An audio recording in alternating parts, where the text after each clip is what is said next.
Mesdames et messieurs, deuxième partie Critique Info. Pourquoi ne pas parler de la question à l'est de la République? Vous savez, celui qui ramènera la paix à l'est du pays sera immortel et immortalisé.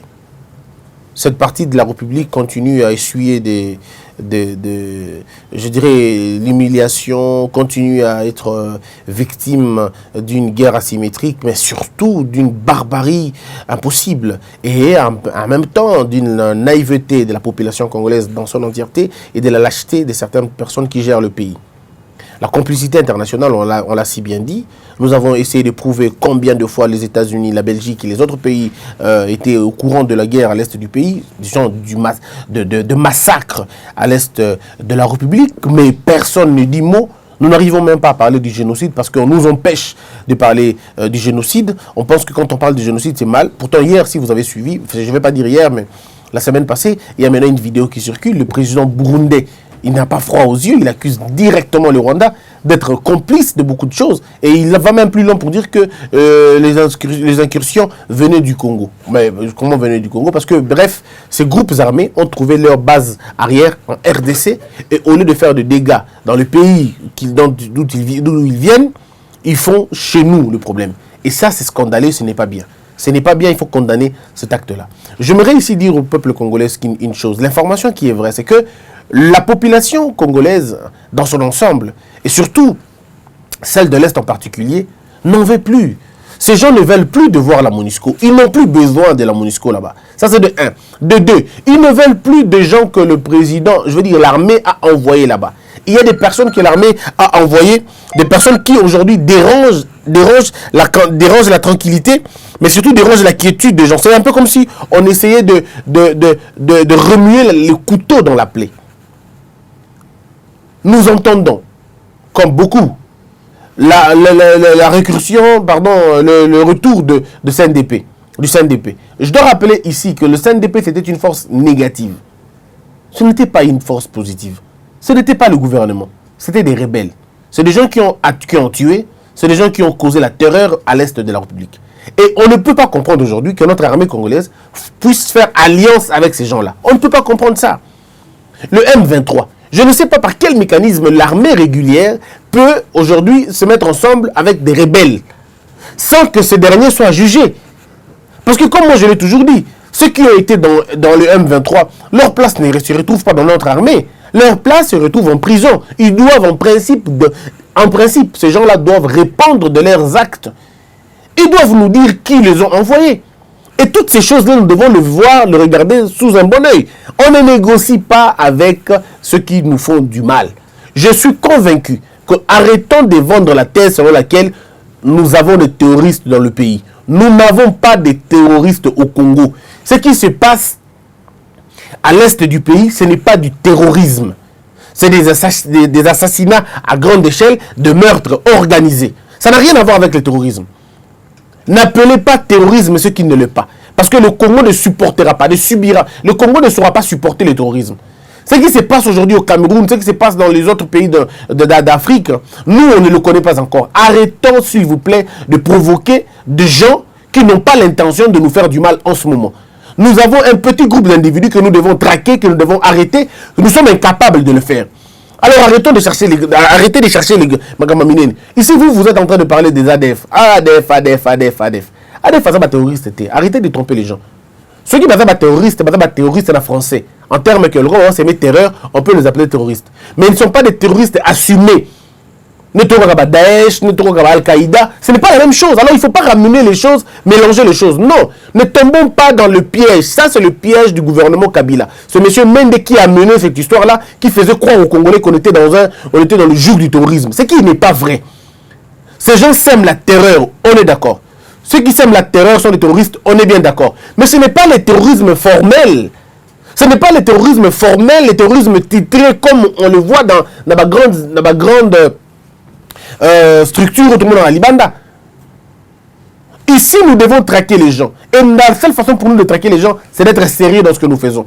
Nous ne pouvons pas comprendre, je le dis et je le dirai toujours, on ne peut pas comprendre que les généraux qui sont cités dans les sales affaires, les généraux qui ont été très proches de M. Kabila, en tant qu'individu, se retrouvent dans la ligne de front alors qu'ils ont fait 17 ans. Ils n'ont pas résolu le problème. Et comment voulez-vous qu'ils résolvent le problème aujourd'hui? Et les choses, même si vous ne faites pas des grandes études, vous comprenez tout de suite, non? Comment ceux qui n'ont pas réglé le problème, les généraux que vous appelez aujourd'hui pour qu'ils aillent à l'est du pays trouver des solutions, ils ont été généraux. Ils ont été généraux pour la plupart des cas avant même le début de cette guerre, pendant la guerre. Et comment voulez-vous que ces gens-là viennent terminer la chose alors qu'eux-mêmes ont été à la base de la chose en question? Je pense simplement que nous devons prendre un peu de recul, un peu de sérieux.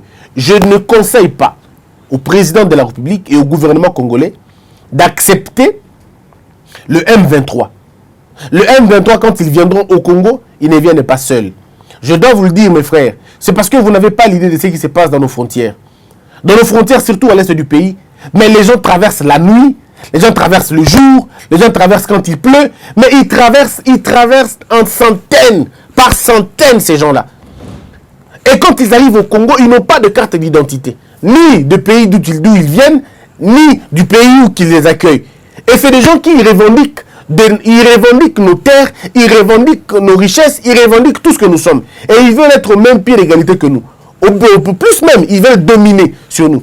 Tout est arrivé, ils veulent devenir des chefs coutumiers, ils veulent devenir des chefs de localité, ils veulent rivaliser avec les propriétaires, ça veut dire les autochtones. Et c'est là tout le problème. D'un côté, ils veulent faire la main basse sur nos richesses, pour rapatrier nos richesses ailleurs. Entre-temps, ils veulent maintenir le pays dans le chaos. Et non, le gouvernement congolais ne peut pas tomber dans ça. Il ne faut pas qu'on tombe dans ça. Il ne faut pas qu'on tombe dans ça. Je demande à l'armée congolaise de se réorganiser. Il est important pour l'armée de se réorganiser. Il faut avoir un service de communication, je veux dire un service des renseignements assez performant. Vraiment performant, parce que vous devriez en principe comprendre comment ça se passe, comment le jeu se passe.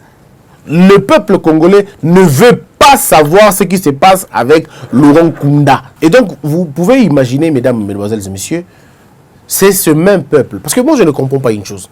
Je voudrais m'expliquer un peu. Ce que je ne comprends pas, c'est quoi? C'est qu'une population est en détresse. Mais vous envoyez des gens pour aider cette population en détresse et la population en détresse refuse les gens que vous envoyez pour les aider. Est-ce que ça ne peut pas vous faire comprendre qu'il y a un problème? Dans la sécurité, l'arbre, je dirais la colonne vertébrale de la sécurité. Le problème, c'est au niveau de la confiance. Lorsque les gens n'ont pas confiance aux personnes qui sont venues les sécuriser, c'est déjà l'insécurité qui naît. Parce que quand il n'y a plus de confiance, il y a insécurité. La population de l'Est a vu de toutes les couleurs. La population de l'Est a été victime de beaucoup plus de choses. L'armée congolaise n'a pas pu protéger cette population-là. Et aujourd'hui, au moment où je vous parle, cette population, je vous dis la vérité, n'attend pas de miracle de la part de l'armée. Parce que l'armée n'a pas pu le faire, n'a pas pu le protéger pendant 18 ans. La MONUSCO, qui devrait en principe aider, cette MONUSCO a refusé d'utiliser le chapitre 7. Elle a refusé. Elle a opté pour le silence. Elle a opté pour le silence coupable. Elle a opté pour ça. Alors, mesdames, mesdemoiselles et messieurs, qu'est-ce que vous pensez qu'un peuple comme ça peut faire? Si le peuple de Kivu n'est pas d'accord, si le peuple n'est pas d'accord avec l'armée, comment voulez-vous que le peuple soit d'accord avec le M23? Comment voulez-vous que le peuple soit d'accord avec le CNDP? Donc, si déjà l'armée ne garantit pas, est-ce que c'est le CNDP qui va garantir? C'est le M23 qui va garantir? Non. Ce n'est pas normal et ce n'est pas bien. Donc nous conseillons plutôt à une sorte, à autre chose. Bon, moi je n'épouse pas totalement la thèse de... Je n'épouse pas totalement la thèse de M. Mukwege, qui finalement parle d'une sorte d'armée Artémis, ça veut dire une sorte d'ensemble, voyez-vous, il y a l'Amérique, le Belge, tout ça. Je ne suis pas tout à fait d'accord avec le docteur Mukwege, parce que le problème, il est d'abord endogène, avant d'être exogène. Nous avons des problèmes de structure.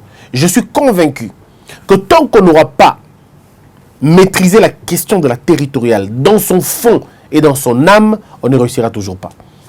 Nous avons voulu régler le problème sans les autres, sans les acteurs de la société. Nous avons voulu régler le problème sans les vrais auteurs, pas auteurs, mais les vrais acteurs. Ça veut dire le chef coutumier, les autochtones, hein, les notables. Nous avons voulu régler ces problèmes sans eux. Et ça ne marche pas comme ça. Nous devons faire avec eux. Ce sont les notables, ce sont les chefs coutumiers, ce sont eux qui savent exactement le problème, comment ça se passe. Il faut donc, comme je l'ai toujours souhaité, un forum national de chefs coutumiers. Si c'est possible, un forum national de chefs coutumiers et de notables. Ces gens ont des vérités irréfutables. Il faut simplement les appeler, discuter avec eux, qu'ils vous disent ce qu'ils pensent. Et vous pouvez maintenant mettre en place de procédures dont on a besoin. Ça, c'est le premier niveau. Le deuxième niveau, il y a aussi un problème des structures de notre armée. Vous le savez très bien, mesdames et messieurs, quand vous êtes général et que vous n'avez pas réussi à faire une guerre, eh bien, vous n'avez plus besoin d'être là. On vous retire la fonction. Vous pouvez garder votre grade, mais on vous retire la fonction. Nous venons de quel type d'armée et nous arrivons dans quel type d'armée? Je crains, je ne dis pas que c'est comme ça, mais je crains que le président de la République se trompe sur beaucoup de questions, beaucoup de choses sur la question de l'Est. Je crains. Je crains que le paradigme ne soit pas bien élucidé. Et c'est vrai que là où le président est en train de gagner des points, c'est au niveau de la diplomatie. Là, oui, là, il gagne des points. Même la diplomatie militaire, je crois qu'il gagne les points. Mais là où le président se trompe, c'est quand il pense encore, il fait confiance au Burundi, à l'Ouganda, et il fait confiance au Rwanda. Monsieur le président de la République, ne faites pas confiance au Rwanda, ne faites pas confiance à l'Ouganda. Si vous savez le mémoire de monsieur Museveni sur le Congo, ça va vous choquer. Monsieur Museveni a dit ceci. Quand Kabila le père est arrivé au pouvoir, quelques mois après, il dit le Congo n'a pas besoin d'un homme fort. Le Congo a besoin d'un homme faible. C'est ce qu'il a dit. En réalité, il disait que Kabila était quelqu'un d'incontrôlable. Il ne pouvait plus le contrôler. Il ne pouvait plus contrôler Kabila le père. Donc c'est quelqu'un qui les empêchait de faire avancer beaucoup de choses. Il fallait qu'il parte, il fallait qu'il meure. Pour que la tête soit remplacée quelqu'un d'autre, qui allait le permettre de faire tout ce qu'il voulait faire. Et donc, vous avez vu le problème aujourd'hui. Donc, même vous, quand vous êtes arrivé au pouvoir, l'Ouganda et le Burundi et le Rwanda ne vous respectent pas beaucoup. Moi, je suis sidéré d'apprendre que vous avez abandonné les poursuites contre l'Ouganda. Je suis un peu choqué, je me dis, mais monsieur le président, est-ce que vous regardez ça de bon oeil? Vous ne pouvez pas réduire au nom de la paix. Non, le Congo, ce n'est pas au Congo de jouer la carte de la paix maintenant. Non, les victimes ne jouent pas la carte de la paix. C'est nous les victimes dans cette histoire. C'est nous les victimes dans cette histoire.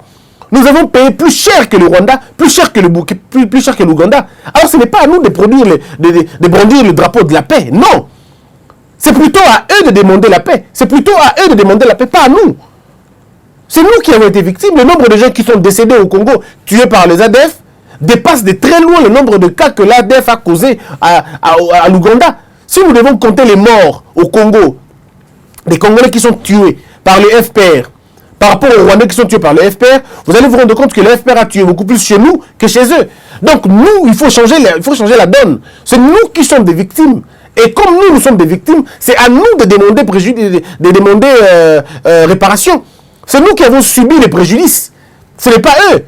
Alors quand on attend que non, le président Alongoli Atiki poursuite contre l'Ouganda, il abandonne la poursuite, on attend ça comme ça, je ne sais pas si c'est vrai, mais on dit qu'il a abandonné les poursuites. Non, l'Ouganda ne doit pas se tirer comme ça, le Rwanda non plus. Il n'y a aucun accord entre État et État qui va penser les blessures des gens de l'Est. Non. Il n'y a pas d'accord politique au Pangoussa. Parce qu'il y a des Congolais, il n'y a que des réparations qui doivent être faites.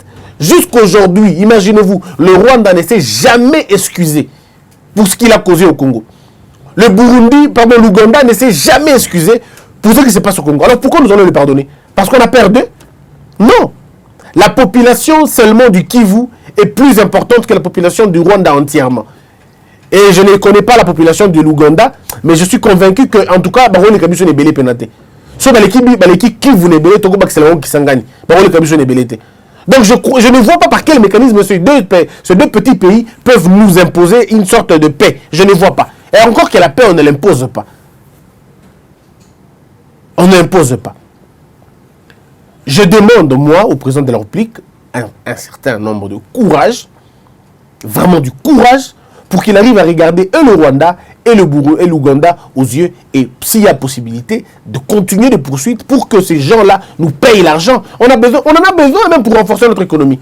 On a besoin de renforcer notre économie, et l'économie peut être renforcée par, c'est vrai, les recettes que nous engageons, mais aussi qu'on appelle Kofuta Bishopé. Ils nous doivent l'argent. Alors on ne peut pas laisser le Burundi, l'Ouganda, qu'est-ce que j'ai avec le Burundi? L'Ouganda, c'est tiré paisiblement comme ça.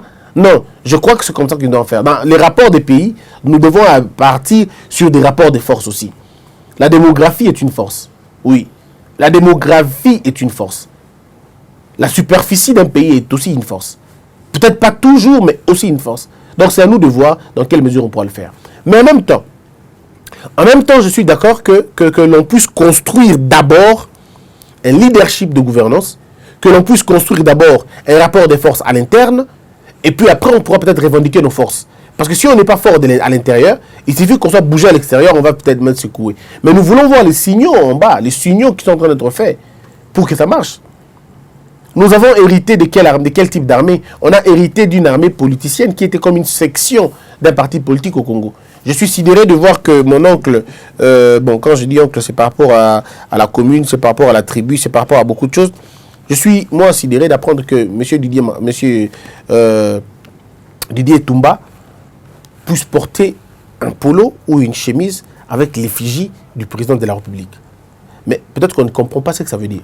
Ça veut dire un général qui a servi le drapeau dans l'armée puisse d'abord mettre dans sa chemise la photo d'un ancien président de la République, qui puisse continuer à participer dans les grandes réunions du FCC. Et bon, moi, ça ne m'étonne pas. Ça ne m'étonne pas. Souvenez-vous, lorsque Chadari avait présenté son équipe de campagne, M. Didier Toumba s'est trouvé au sommet des conseillers, je ne sais pas moi, des stratégies, quelque chose comme ça. Est-ce que vous comprenez ce que ça veut dire? Quand vous avez un monsieur qui a été le directeur général de l'ANER, d'accord? Directeur général de l'ANER, ça veut dire Agence nationale des renseignements, mais qui, après ses fonctions, loue les prouesses et la création d'un ancien président de la République. Alors on se pose la question, on était où? On était dans quel type de pays? On était simplement dans une sorte de jungle. Mais comment allons-nous faire? Comment nous allons faire pour réussir à développer ce pays dans ces conditions-là? Vous êtes très bien d'accord avec moi, ça ne marchera pas. Ça ne marchera pas. Donc quand on revient du côté, pour parler de l'Est du Congo, vous allez vous rendre compte qu'il faut prendre tout ça en considération. Il faut prendre tout ça en considération. Faut-il appeler une armée, une autre armée, française ou je ne sais pas moi, belge, au Congo? Je suis d'accord avec ceux qui le pensent, mais je ne suis pas d'accord que cette armée vienne au Congo, parce que ça ne résoudra pas le problème. Ils vont venir, ils vont, c'est vrai, calmer les choses, ils vont repartir, nous allons retomber dans les mêmes histoires. Ici, nous avons besoin de solutions durables. Et la solution durable ne vient que de l'intérieur. Ça veut dire notre armée. Le président, comme les Congolais de l'Est ont dit, le président doit refonder l'armée. Notre armée doit être refondée. Est-ce que vous savez, mes frères, qu'aujourd'hui, le Congo, ça il faut le reconnaître avec Kabila, Kabila a créé des écoles de formation. Non, je vais dire bien, il n'a pas créé des écoles de formation, il les a trouvées. Mobutu avait créé des écoles déjà, même pas Mobutu, les Belges avaient déjà des écoles de formation ici avec nous. On a hérité ça comme ça. Et ça a marché. Donc jusqu'aujourd'hui, notre armée produit des élites de l'armée. Des gens qui ont fait vraiment l'école de formation militaire. Il y en a qui ont été formés comme des commandos. Il y en a qui ont été formés comme des... Non, en tout cas, notre armée a formé des gens. Mais le problème est à quel niveau? Le problème, c'est au niveau de leur utilisation maintenant. Ceux qui ont fait les écoles de formation ne sont pas pour la plupart des cas utilisés. Et donc, vous avez autant de militaires formés, mais qui sont en vadrouille. Ils sont là, ils ne comprennent pas, ils ne comprennent rien. Ils sont là, tranquilles, ils ne font absolument rien. C'est des talents qui sont finalement mal exploités ou non exploités. Alors donc, en arrivant au pouvoir, le président Félix Tshisekedi doit savoir travailler avec la nouvelle élite. La nouvelle élite de l'armée, oui, elle existe, elle est là. Ces jeunes gens de moins de 25 ans. Pas l'âge de sport, mais vraiment de l'âge de moins de 25 ans. J'en connais beaucoup. J'en connais beaucoup. Ils ont fini l'armée, mais où sont-ils aujourd'hui?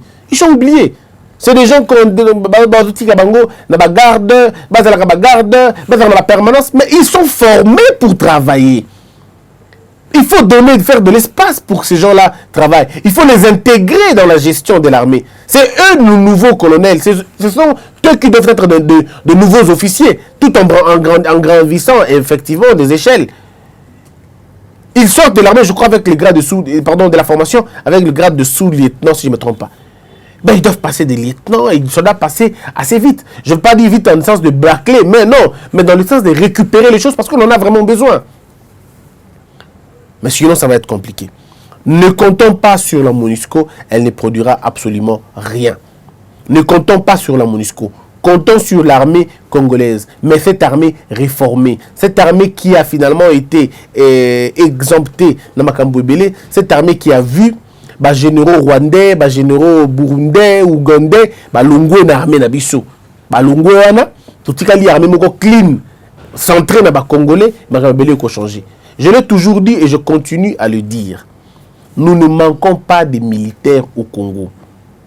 Ces militaires se trouvent en Angola. Je vous donne les pays parce que ça existe.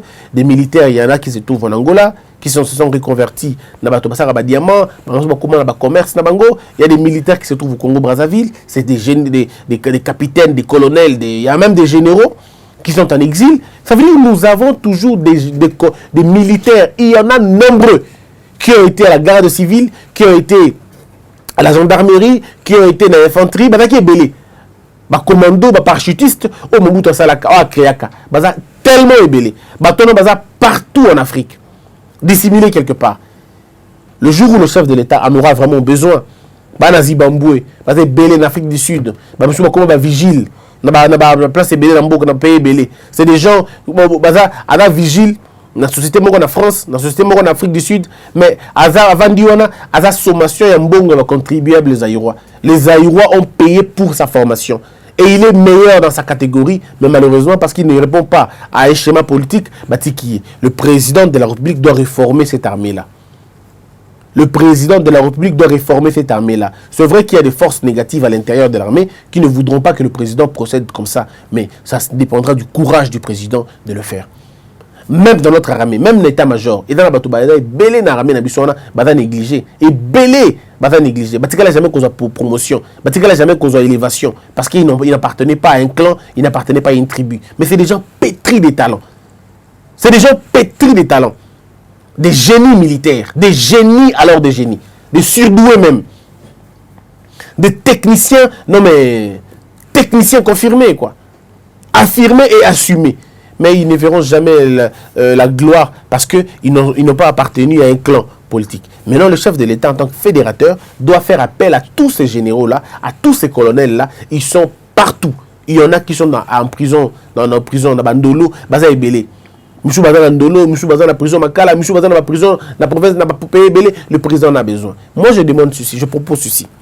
Monsieur le président de la République, en tant que président, et en tant que le patron numéro 1, il y a conseil supérieur, il y a militaire, conseil supérieur militaire, revenez dans ma fiche, il y a 93. Je crois qu'il y a un organigramme de l'armée qui retrace les années passées. Essayez un peu de revoir dans votre bureau, discrètement, essayez de revoir la composition de notre armée en 1993. Si vous voulez, essayez un peu de remonter même en 1974. C'était les années de gloire de notre armée. 74, 75, 76, 77, bref, les années 80. Vous trouvez des militaires et vous risquez de trouver des militaires qui à l'époque avaient 28 ans, qui à l'époque avaient 32 ans. Bon, je ne suis pas très fort en calcul. Quand on a été en 1980, j'aurais mis plus un chiffre, là. De 1980, ça fait combien de temps? Je crois que ça va faire 39 ans. Donc, ces gens-là avaient une sorte de 30 ans peut-être. Les lots, à 39 ans, 39 ans après, à 69 ans. C'est des gens qui sont maintenant mûrs. Ils ont fait des lectures, c'est vrai qu'ils ne peuvent pas être en armée. Comme on dit, mais c'est une base en train de travailler, en train de réfléchir maintenant sur une réorientation armée. Comment vous, le Congo, vous êtes à l'aise qu'on dise que le Rwanda a une meilleure armée que le Congo? Comment ça vous fait? Et ça, la binondéenne.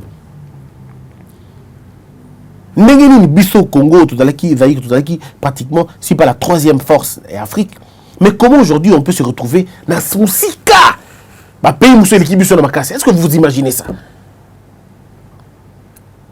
Donc je crois qu'il faut redorer l'image des armées Nabiso. Il suffit qu'à tous dans le temps, on trouvera des bonnes personnes qui ont été faites. Mais je ne dis pas que dans l'époque de Kabila, il n'y a pas eu de bons militaires. Non, je ne dis pas ça. À l'époque de Kabila, il y a eu de très bons militaires aussi, des très bons soldats. Mais il leur manquait peut-être le leadership. C'est vrai qu'il y a eu aussi des militaires véreux, il y a eu aussi des aventuriers ébélés, mais il y a eu aussi des bons militaires qui n'ont pas trempé, qui n'ont pas mouillé le maillot dans la bêtise. Il y a des gens qui n'ont pas fléchi aussi. Bazali.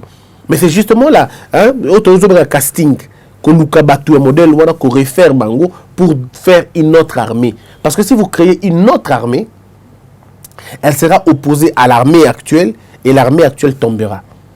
Parce que vous aurez soulevé au sein de l'armée une catégorie de personnes rompues, une catégorie de personnes rodées, catégorie de personnes en tout cas dévouées pour le service du pays. Et vous allez voir qu'ils vont changer mon bébé. Parce que si vous changez les commandements, les troupes vont suivre directement. Si vous changez juste le commandement, les troupes vont changer encore. Et mieux les entretenir, donner à ces gens ce qu'il faut. Je suis convaincu que Mme Bébélé n'a pas entre Bisonamboka et que nous changer.